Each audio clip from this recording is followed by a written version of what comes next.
you're out of stock, you're out of stock for a while. Then that top selling SKU, or is it like the top three? Then it's like, where's the consumer going to get it? So now you lost sales. Yeah. Now you lost credibility with the consumer for them to want to, go in and purchase the product, and you're losing credibility with the retailer.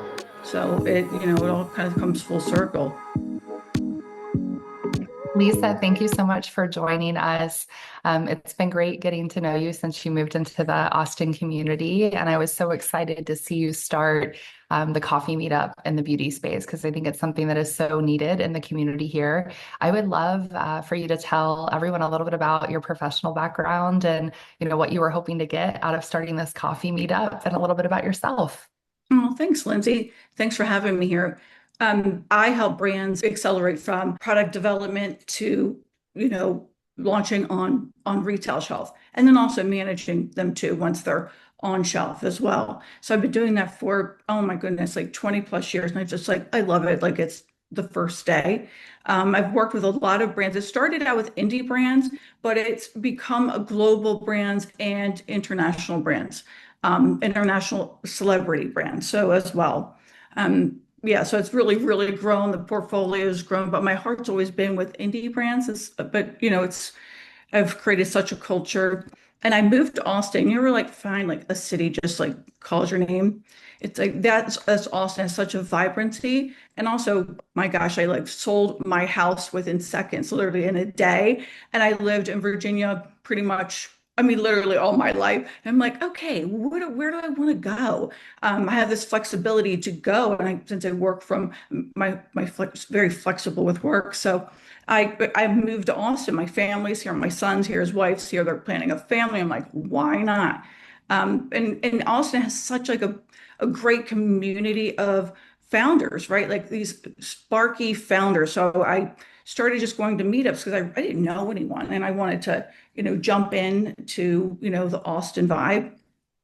And I went to different coffee meetups, and like there was nothing that felt like right. And I did a lot of entrepreneurial like kind of meetups, and I just thought, well, why not do beauty founder? Because there's a lot of beauty founders right here.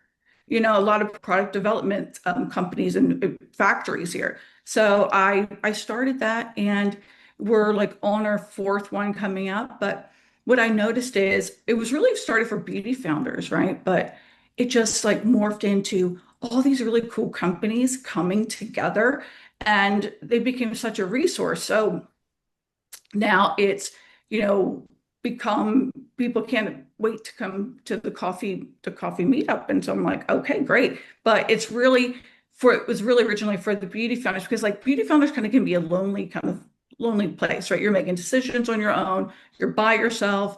And I wanted a place where they felt heard and seen, and can get to have resources and get feedback. So it's really become this great small community that's building into something a lot bigger right now. Yeah, well, I have enjoyed attending them, and I think it's been really fun to watch some of the founders go from a vision into they have their design, into they have their prototype. And I know that you've been phenomenal at bringing in partners on the packaging side and having co-manufacturers there at the table to really help these founders early stage, and a lot of them first-time founders kind of figure their way out through this journey. So I'm excited to see you continue to include, but I think it's been very helpful for us. We've met a lot of great people, and we've also learned along the way. So thank you for hosting it, and I, continue to just watch it grow. Yeah. Oh, well, I'm so glad. And it's like bringing together the AI, the packaging, even fractional CFO. So it's been, this really great forum community, and just keep getting, people asking, when's the next? When's the next? When's the next? So it just keeps growing. So thanks so much for that, Lindsay. Yeah, Awesome. so I want to double click on something you said. You said many founders in this space tend to operate solo, either on their own or with a small team. And you have over 20 years experience doing this in the beauty space. Do you see any disconnect between social media native brands and folks looking to get into retail? Do you think there's something they're missing as they scale upwards to sell at Sephora or Ulta or the big retailers? Okay, so are we talking about what type of brands? More TikTok brands, or more scaling into retail and how like that kind of balances, or they're so different? Yeah, so more TikTok. What we're seeing at Synth as well is we're seeing these brands, TikTok brands or Shopify brands that have done pretty well and now looking to go into retail. And I think we believe that there's something missing when they try to make that jump. Many of them are not quite ready for that. So do you think that brands today are built for both retail and social commerce, or you think maybe they need to focus on one channel instead of trying to do both? Okay, so that's really it's really diverse, because if you're building for when brands, I've seen it, right? Because I pay attention to the brands. I'm working with brands every day. There's a disconnect. So when you're building a brand for, like, say, direct to consumer, or say for TikTok, once you know when a brand wants to lean into like the retail space, as an example, it's different, because now we're talking is uh you know like the TikTok is like a flash in a pan. It's like hype. It's fast moving. It's like it's sellouts. It's so many eyes on that platform, millions of people on that platform every day. And then the retail space is different, because now we're talking about packaging. Does it comply with the retailer? Your claims, do your claims align with the retail? So your claims, your certifications, um, inventory planning, buyers, if you're looking at, like, say, a bigger retail chain, say like a Sephora, an Ulta, a Target, like that, they're going to ask you some heavy questions. So they want a marketing plan, and they want a plan to say, how are you going to make us money, but how are you going to grow in the space? And there's a specific question that they ask. And one of them is, how can you up your inventory? So, and that's a big question, because they're asking for forecasting. They're asking for, how can you scale up? Can your product manufacturer scale up? What is the percentage of volume your product manufacturer can scale up in a day? Do they have an X percentage of room? And what machines do they have available to, is that like 30 extra percent that they can do a day? So they really ask some really hard hitting questions. So they're with retail, it's like you're on the shelf, you're not growing at a rapid rate of a TikTok or like that push with a direct to consumer. You're there, so it's got to be like an education piece. And buyers now, I've seen it like harder than ever to, it's like they're kind of looking at it through the lens of an investor. Like they're looking at all the questions of what an investor would ask, but at a level where the buyers, their jobs depend on bringing the right brands in, right? So Wow. yeah. This is really, really helpful and insightful. I think one thing we've seen with our brands, and Lloyd, I know you'll chime in here, is we've seen that pain point from growing to consumer direct into big retailers, maybe doing it too rapidly or across too many retailers at once, and then too many doors, right? And ultimately, the brands have struggled to have the supplier network, right, to diversify the suppliers to allow them to have enough inventory to produce. And then I think from an inventory forecasting perspective, looking at a PO is one thing, but then also planning for replenishment cycles, right? And still balancing your other channels on the consumer side has been complex. And that's something that we've been, I would say, really helpful and very excited to navigate with the brands, because they do also get and they get good intelligence from the retailers themselves. It's just an overload of data on how they take it in, how they plan for it, and then how they go downstream with that planning. So I think that we've seen brands muscle through it, and some of them have done it really well and they get there, but not without some pain and without some learnings, for sure. I definitely agree with that. Buyers are looking at down to if which stores aren't performing. So it's a performance metric. So if you have one platform that's doing this, but you have stores and their velocity, one thing for sure I've seen, certain retailers are a little bit more lenient, like a Nordstrom at the very beginning anyway. They may give you like, oh, you couldn't make this deadline, right, for the shipment, or you're getting low on inventory, right? So really right now, you kind of can't be low on inventory, because now they know that there's definitely tools to plan ahead for inventory. So, they may give you one or two times as a leniency, but I've, unfortunately, have seen brands that have been exited because of, inventory management.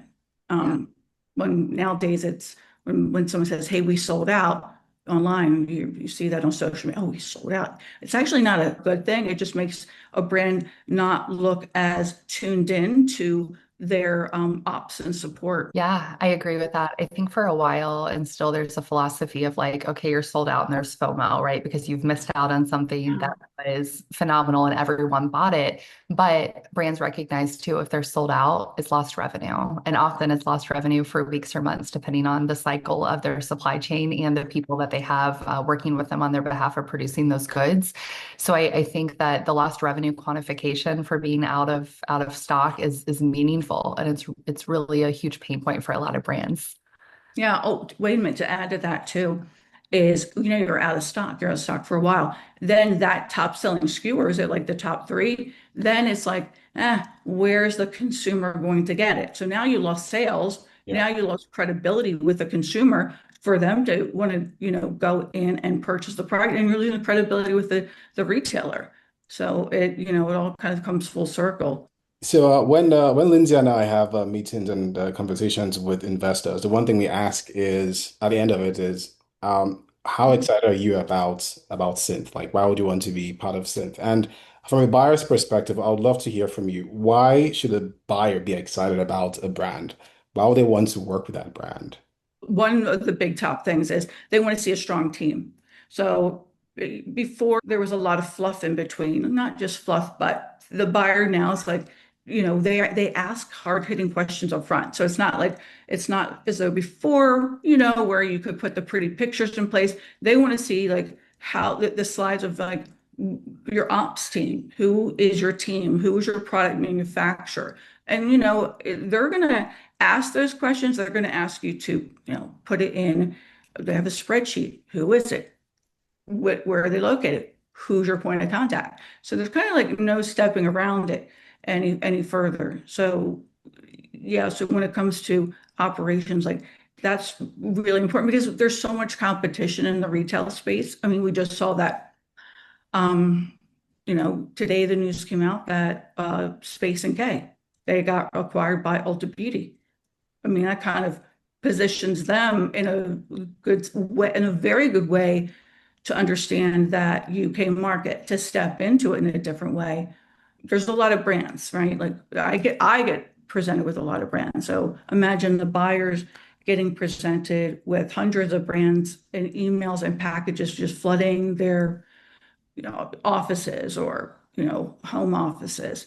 But, it's the ones that stand out that have all of, these other kind of checks that check off in a different way. It's not about pretty packaging. It's not about Instagram worthy, but they're looking at also, I mean, social proof too, like your social proof and who's your community or following in between the post. So there's really a lot of seeing buyers in meetings. They'll just tend to go right on I think they're going on their phone, just like they're like checking out, but no, they're actually on the social media. On that point, Lisa, we talked a little bit about kind of what the retailers are looking for, but obviously you consult and you work and you partner with these brands. And I'm curious how you choose the brands you work with, and then also how you support them, right, along in that journey, because obviously you help them accelerate, you help them scale, you help them figure out retailers. But what services do you provide, and how do you pick the brands that you work with?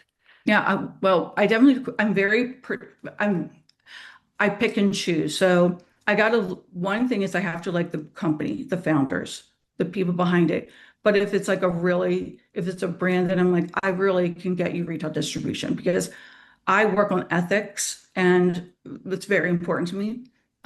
Being able to, because my relationships I've built with the retailers, my relationships with founders, because after the founder and I they've gotten their retail distribution, there's another brand saying, can I have some references? So being able to back them up with client references is really important, right? So that's kind of like one of the things that, brands do ask. And I feel really proud to say, here's these couple references, please check it out. So, I do test product, so I don't just take it. I if it's a shampoo, I'm like testing it in the shower, I'm testing the packaging, I'm touching the packaging, because all those little kind of details like that go into it, that's a consumer experience. It's got to work. It's got to work for both of us. There's brands that other ways I work is say, they just need fine tuning on their messaging, right? So I get brands fine tuned in their messaging, on point to where get rid of the clutter. Let's get down to the lens of the buyer, how they want to see it, and even scroll worthy for a phone. So all the messaging super tight. There's certain brands like working with this amazing French brand right now from Monaco, and they're 25 years in. They're all buttoned up. Just how it translates to the U.S. consumer and how it translates to us. So we do some shifting, not changing anything, the DNA of the brand, but just shifting some key, some key language. So I work with brands on different, scenarios or different ways of working with them. One might need this, but I really get excited when we're pitching for retail. Like I get everything buttoned up, but when it's showtime, that's, really important. I also really identify the right retailer fit, because I know what's going on inside the walls. I know the margins. I know what they're buying. I know what what they're really kind of what they're looking for, and their timelines. All these are like really important, because one brand may say, I want to be at Sephora. Everybody wants that like Super Bowl hit, right? But that's a journey. So what is the right retailer fit for the brand? Why is that important? They're going to be more successful in the space that is, geared more toward their brand. So they grow in that retail space really well, and then it becomes a springboard for other retail channels to open up. It's been interesting to watch them evolve, even since I've been in this space, and even just as a consumer myself, watching brands. The only choices I used to have at big retailers were not necessarily brands that aligned with what I cared about, right? If it was a sustainable brand, if their packaging operated a certain way and wasn't wasteful, if it was reusable, and if it was a clean product, right? And before I had the choices I had in front of me, and they usually came from really, really big companies. And then if you've looked at it really the past 10 years, there's been this huge shift where these brands could pop up and they could make something that was so unique to a particular consumer. And the consumer then could choose what mattered to them, and they could really intimately get to know that brand. And now the fact that I can walk into a big retailer like Sephora or Ulta and find those brands, or even find them for the first time, is super exciting. You know what? There's so much innovation, even like the formulators behind it. I want to know who formulated your product. And a lot of them, not a lot, but many, I have like really heavy hitter formulators that are building the brands, or if it was an ex Estee Lauder formulator. I mean, they're creating their brand, partnering with another founder and creating this brand. And like the formulas are like so on point. And it's really fun to like see others stepping into this like space. So it's not just like this small indie brand. Now it's like all these different players coming in, and I love to like find out I love the back end stories of the founders and the formulators, and even why they picked their product manufacturer, like that to me, because there's so many. It's like, why'd you pick it here in this area? What made them stand out differently from another product manufacturer? And it's like the stories are pretty cool. Absolutely. They're also interesting and unique and personal, and they're really great to hear. Yeah. So Lisa, let's flip the script now. You work with these indie brands. Let's fast forward to January 2026, and you have a New Year resolution to launch a new beauty brand. What would you do differently? From ops to TikTok, AI, direct to consumer, or retail funnel? Like, what would you do if you were to start your own brand in 2026? Really scaling into like the social media, because platforms are to me, or like not to me, but everyone is really big, is TikTok, social media. It's free. We can talk on social media. We can do a live on social media. And we can really just get our name, our brand out for at no cost. And we can really start building this momentum. So I would obviously, I would do that. And I would do a brand that's not 100 SKUs or really not like 10 SKUs. I would scale down to like maybe it's the top 5. And because you want a runway to be able to, I mean, to be able to build the next product. So you don't want to build like a lot of SKUs because then what are you going to build? Like, what are you going to do? Another eye cream? So I would do it a curated site. I would do some things that, are somewhat multi-purpose, but very, very, very, very on task with that consumer or the skin, whatever, for the skin, makeup, fragrance, whatever that may look like. And then I would, and really scalability, because we're rapidly fast moving space in everything is like, today we have this today, and then tomorrow something else, a new brand's coming out. So I would make sure that when I'm getting into retail space or even direct to consumer, or if you're just a TikTok shop brand, is how to keep your products in stock, like sincerely,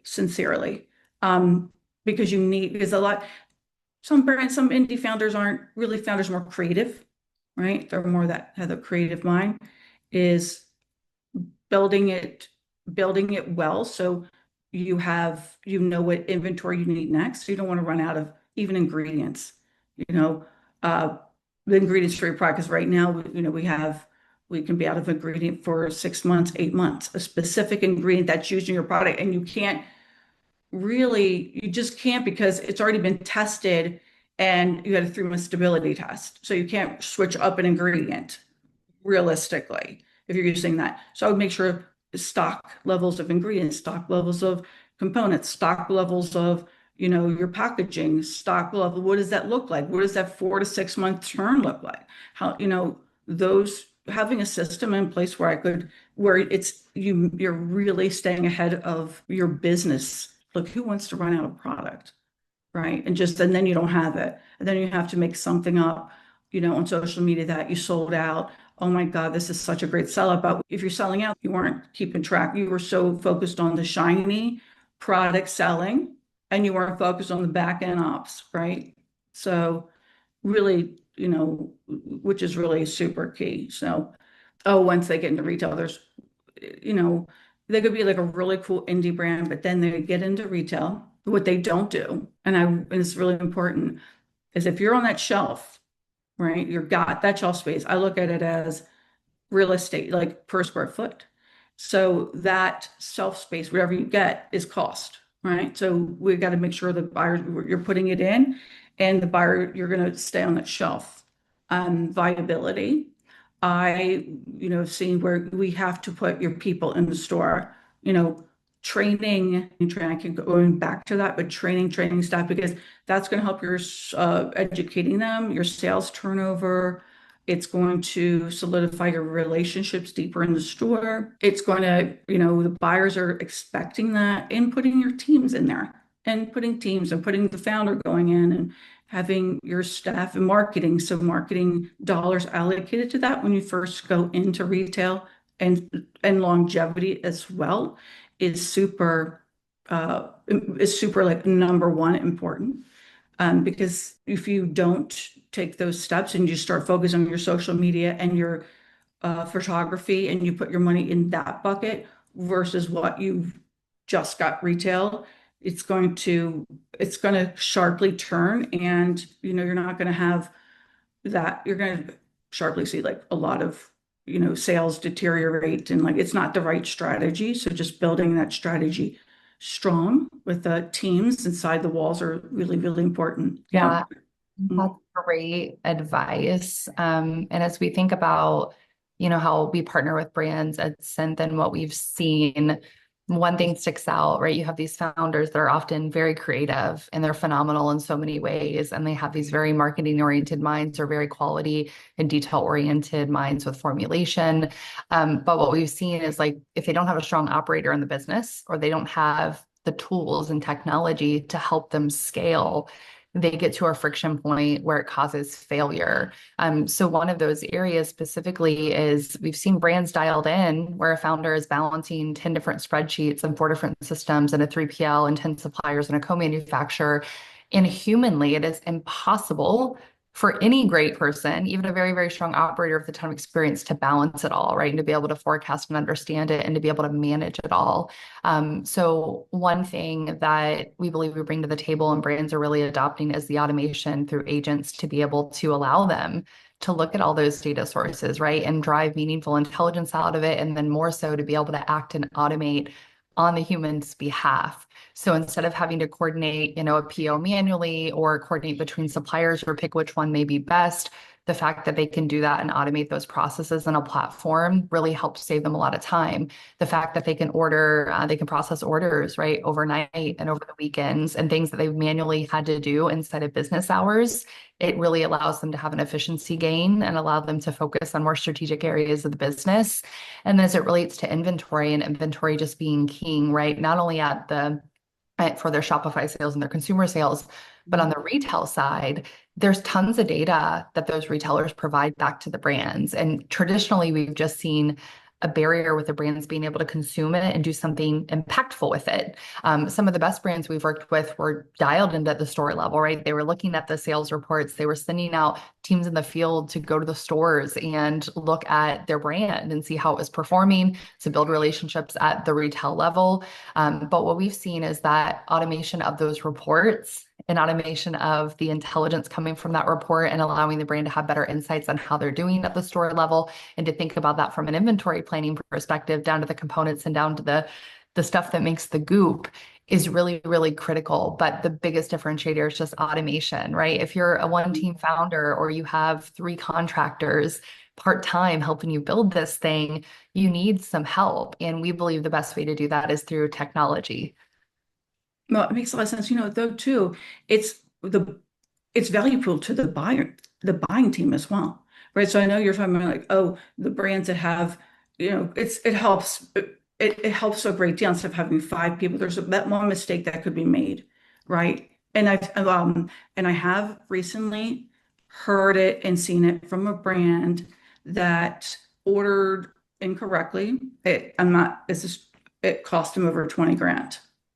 Okay, so and it was for product, it was for the product development piece of it and ingredients.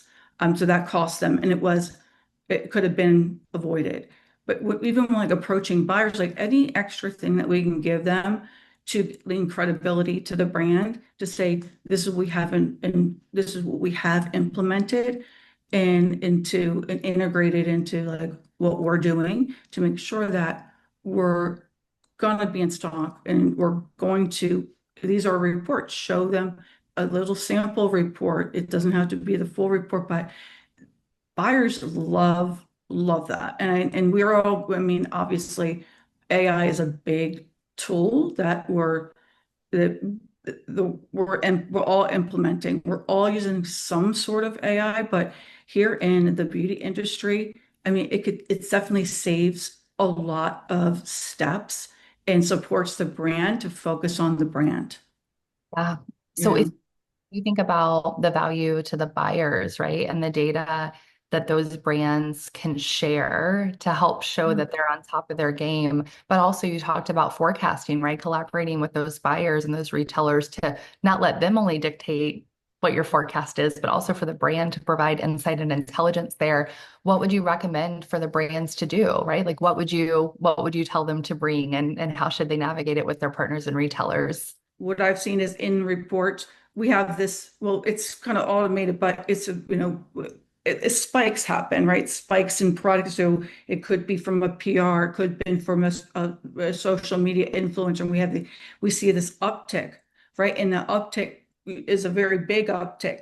And then we start seeing an uptick in other SKUs. So it can be hard for the brand to kind of navigate that surge, but then like, how do they need to lean into really how longevity is that going to really hold? Is that going to hold in hold with the retailer or the SKUs or because then you could see a whole uptick in the brand itself because of one SKU. But then everybody was like, I want to try this other product. So then there's the uptick you don't know, but you need to see those automated, you need to see the scalable sales and when you need to replenish. And I see that a lot with the product manufacturers when brands working with the product manufacturer, they're working with the product manufacturer, but the product manufacturers, they have what, 100, 200, 300, 500, 5,000 different brands. So they can't keep track of the raw ingredients, right? So they know the average time frame, but they don't know every ingredient. So it's really important for brands now to have systems really automated that kind of map out the different segments and even components. Your packaging components could take, as we know, wherever they're coming from, they can take months. They can take months to come, and we just need to be ready to how does this coordinate with getting this into product production, right? So, and then the next out product. So I'm definitely seeing a lot more of that. Buyers are really one of the big questions we're getting asked is not just what are you going to do to help grow your business and for the longevity, but it's how what's your stock plan. Again, I went back to it, and it's really a lot of weight on that is how fast, what can you scale? We're in a bigger retailer such as Ulta. How can you scale? They want to know that you have a good facility that can scale, and they can scale in the right way and scale up. So all those key factors really help drive your yes to the buyer or not right now.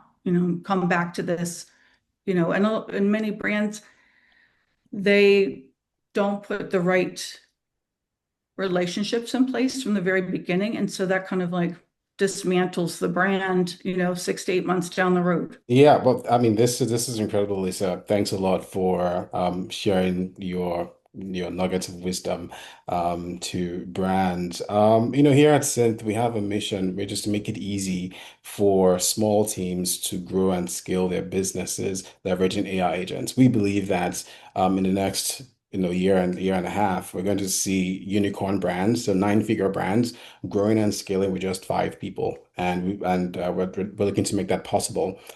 As we wrap up today's session, would love to get just one thing. If brands get everything wrong and get one thing right, what is that one thing when scaling into retail? What must it get right? I don't think there's one thing. Definitely. I mean, If there's one thing one. they must focus on, if everything else is 60, 70%, but one thing must be 100%. What is that one thing that they must nail correctly, absolutely, to scale or win in retail? It's going to have to be ops. Okay. Your operations, that's really a big thing because I keep going back to it because that is part of, if I'm presenting to Walmart or if I'm presenting to Sephora or Ulta, they want to know that ops part. Brands don't realize that. They don't build it into their presentation, but these are very important parts of the marketing pitch. That's very important to those retailers. For sure. I think this comes down to just business fundamentals, right? If you can't execute, Yeah. you cannot. So you can have the best idea, the best product, the best investors. If you can't execute, you cannot win. So I believe that ops is the backbone for sure. I think it's a big thing. It encompasses a lot, right? But you can't just have a great product with a great marketing plan. Yeah, and the last thing is your cost of goods. Really knowing your cost of goods and how can you drive them down. So I know that investors ask this question because when I'm working with brands and they have an investor, they want to know in your next run out, your next 50 units out, how can you get those costs of goods down, to X amount. And just keep, really working to drive the cost of goods. So it's profitable. It's a profitable business. Yeah, I think brands talk a lot about, their MOQs and the requirements that they have with their suppliers and parties that they purchase from. And the ones that do it best, right? They really optimize their components and some of the raw ingredients across various different SKUs instead of having that complex at every level. And then they can optimize and they can push down the price per unit for the componentry level, right? Or for the ingredient level, because they're looking at it and planning it for it holistically. And then they're also optimizing that and using that as an economies of scale leverage with those parties. But if you don't have visibility to it, how can you leverage it, right? So I think it's a really good point. Yes, it is. If you don't have visibility to it, and it's not the spreadsheet anymore when people have built this, velocity spreadsheet, and it's not that. You can't go off a manual spread. You literally can't go off a manual spreadsheet anymore because like the retail spaces change. It's fast.